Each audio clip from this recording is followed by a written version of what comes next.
আমরা পড়াশোনা করব, আমরা বড় বড় অফিসার হব, চাকরি করবি, কেউ ইঞ্জিনিয়ার, কেউ ডাক্তার হবি। হবি তো? ম্যাডাম ভালো আছেন? হ্যাঁ, ভালো আছি। একটা প্রণাম করবো আপনাকে।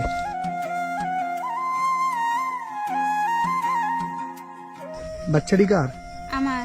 বাচ্চাটি আপনার? হ্যাঁ। কি নাম? খেরওয়াল মুর্মু।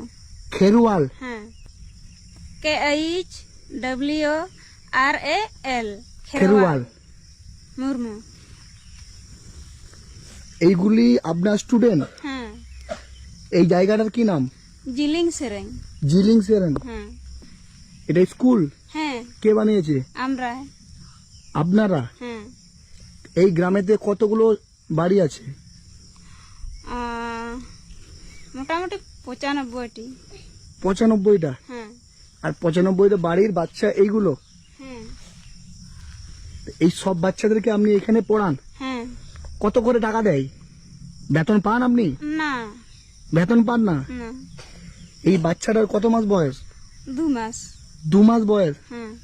এই জায়গাটা হুম। মানে আমাদের নর্মালি ভূমিপৃষ্ঠ থেকে 1000 ফুট উপরে, এবং এখানে আমি যে এলাম পুরুলিয়া অযোধ্যা পাহাড়, এই যে টপ হিল, সেখান থেকে আমাকে 25 কিলোমিটার আসতে হলো। হুম। ওই 25 কিলোমিটারের মধ্যে না একটা দোকান পেয়েছি, না একটা বাজার পেয়েছি। তো এইখানেও থেকে আপনি এতগুলো বাচ্চার দায়িত্ব নিয়েছেন। হ্যাঁ।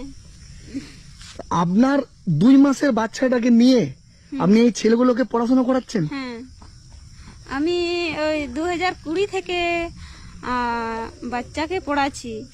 তো এখনো পড়াচ্ছি এই আমার 2 মাসের বাচ্চা নিয়ে। কি নাম তোমার? প্রিয়াঙ্কা। প্রিয়ঙ্কা? তোমার কি নাম? কি নাম তোমার? কি নাম তোমার? এখনো অবধি আমাদের ভারতবর্ষে এই রকম মানুষ আছে যে 2 মাসের একটা বাচ্চাকে কোলে নিয়ে 100টা বাচ্চার দায়িত্ব নিয়েছে। এতগুলো বাচ্চার দায়িত্ব নিয়েছেন? হ্যাঁ। আপনার আর বাচ্চা আছে? আর একটা বাচ্চা আছে। কোথায় ও? ও এই তো। এইটা? এটা আপনার বাচ্চা? মানে সব বাচ্চার সাথে সাথে আপনার বাচ্চাও শিক্ষিত হয়ে উঠছে। হুম। তো এই যে এতগুলো বাচ্চার দায়িত্ব নিয়েছেন, হুম। কেন, কি দরকার ছিল ছোট্ট একটা বাচ্চাকে কোলে নিয়ে এই যে সকালবেলা ভোরবেলা উঠে আমি এতগুলো বাচ্চাকে এই পড়াশোনার দায়িত্ব নিয়েছেন, সেটা কেন, কি দরকার ছিল সমাজে এত কিছু?